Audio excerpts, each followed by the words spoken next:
माननीय मुख्यमंत्री महोदय को पहनाकर उनका अभिनंदन करें। क्षण का जोरदार तालियों के साथ स्वागत। आप उनका स्वागत करिए। इस क्षण का जोरदार तालियों के साथ अभिनंदन करें। पुनः सचिव महोदय से अनुरोध है, श्री विधायक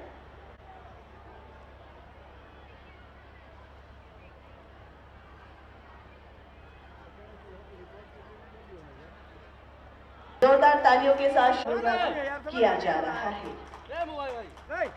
मुख्यमंत्री महोदय के कर कमलों द्वारा 2 योजनाओं का कार्य आरंभ आप सबों के समक्ष। और विशेष तौर पर आज जो जल संसाधन विभाग के कार्यक्रम में उपस्थित होने का मौका मिला है, उन्होंने मुझे भी यहाँ आज आमंत्रित किया।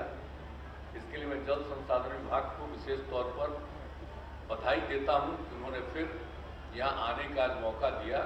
और सब आप लोगों को मालूम है कि यहाँ तो सीधे ला रहे थे, तो हमने कहा कि नहीं, तो हमको आकर के देख चुके हैं और तभी हुआ कि बराज बनेगा, तो उसको हम जाकर के देखेंगे कि काम कैसे शुरू कर रहे हैं, कितना दूरी पर बन रहा है बियर से आगे, तो सब जा करके हमने खुद ही देख लिया।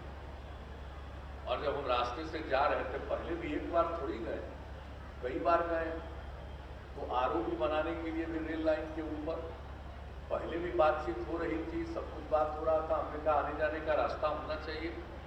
तो आज तो हम जा रहे थे, तो हमने रुक करके ही जानबूझ करके हमने डीएम को बुलाया और हमने कहा कि भाई देखिए, जब आरओबी बनता है तो रेल मंत्रालय को इसको स्वीकृत करना है और इसमें एक हिस्सा, मैंने कहने के लिए तो हमारे समय से ही कहा जाता है, जब हम रेल मंत्री थे स्वर्गीय अटल जी की सरकार, 50-50% दोनों का, तो वो तो होता नहीं है।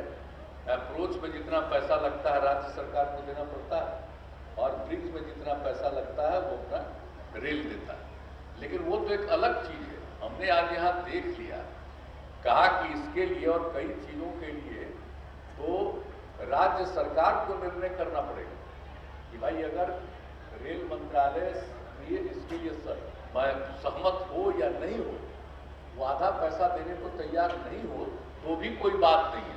तो इसलिए हमने आज कह दिया और हमने बता भी दिया यही रास्ता हो सकता है और इसी रूप में आप देख लीजिए और इसका अंतिम रूप से प्रस्ताव भेज दीजिए।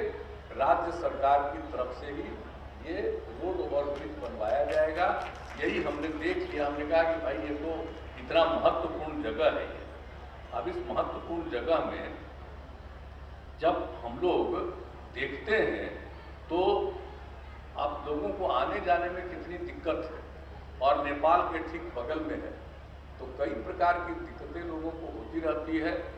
तो ऐसी स्थिति में यहाँ पर ये बन जाना चाहिए और ये शहर की आबादी भी तो बढ़ती चली जा रही है, तो सब स्थिति में और ये शहर भी विकसित हो रहा है। वो प्रोजेक्ट के लिए जिसके लिए सैंक्शन हुआ और जिसका टेंडर हो गया और जिसके बाद स्वीकृति मिल गई और अब कार्यारंभ प्रारंभ हो गया, तो आज इन लोगों ने जब उसको बुलाया तो हम जाकर के हमने देख लिया। अब वो कार्यारंभ हो रहा है। ये सबसे बड़ी बात है कि कमला नदी पर जो बराज निर्माण का काम है वो शुरू कर रहे हैं।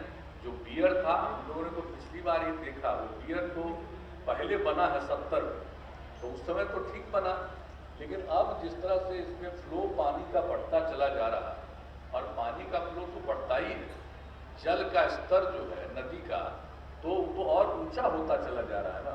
तो जब बना आज से 50 साल पहले, तो अब वो उतना इफेक्टिव नहीं है, ये हम लोगों ने पिछले ही साल महसूस कर लिया था। तो उसी समय ये बात हो रही थी, बैठ करके मीटिंग हम लोगों ने की और यही हुआ कि इसका एक ही रास्ता है कि बराज बन जाए। तो हमने उसी समय कहा कि एकदम बिल्कुल प्रस्ताव लाइए और एक्सपर्ट के बारे में उन्होंने बताया कि बाहर से बुला करके दिखवाया और कहाँ पर कैसे बनेगा ये सब करवा लिया और अंत में ला करके लोगों ने प्रस्ताव दिया, जिसको स्वीकृति मिली और अब टेंडर हो गया।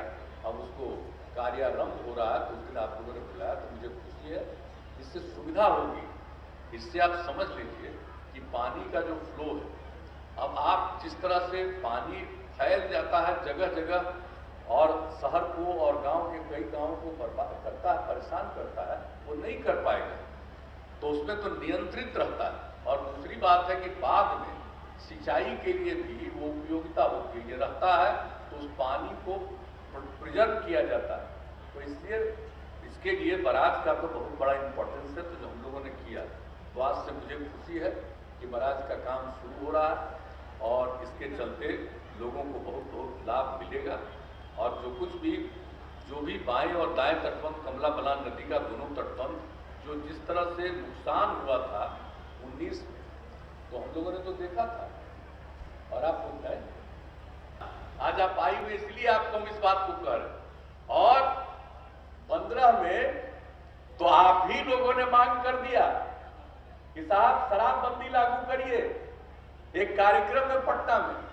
तो पहले जैसे ही आप लोगों ने मांग किया तो हमने खड़ा होकर के अपना भाषण देकर के बैठने जा रहे थे, तब पीछे से मांग किया, आके कहा कि अगली बार अगर आने का मौका मिला, बिहार के चुनाव होने वाला था 15 में, तो अगर फिर से मौका मिला तो हम जरूर शराबबंदी लागू करेंगे। और उसके बाद शराबबंदी भी लागू कर दिया।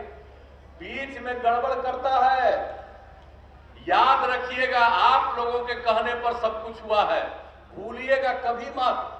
और इसलिए फिर हम अभियान चलाने वाले हैं, इसी महीने 22 तारीख से अभियान हम चलाने वाले हैं। हर जगह पर हम जाएंगे, हर कमिश्नरी में, और सब जगह और कुछ कमिश्नरी में 2 जगह। तो यहां पर तक कल दरभंगा और आज आपके बीच में आ गए, तो अब तो शुरू कर लीजिएगा। यहां से कहां शुरू? मोतिहारी से तो शुरू करेंगे, यहां पर तो समस्तीपुर करेंगे ना, समस्तीपुर में होगा। तो आप समझ लीजिए कि सब जगह जाकर के फिर इसके लिए हम अभियान, और इन सब चीजों के लिए, और जो कुछ भी होता है, तो इन सब चीजों के लिए अभियान जो चलाने का हमने निर्णय लिया कि फिर इसको करेंगे। और अभी तो पकड़ धकड़ बहुत हो रहा है, लेकिन कुछ तो गड़बड़ होता ही नहीं जी।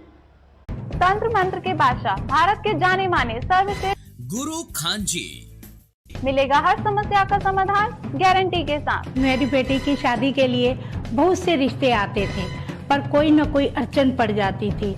इसी वजह से मेरा पूरा परिवार बहुत परेशान था। बाबा जी की दुआओं से आज मेरी बेटी एक बड़े घर की बहू बनी।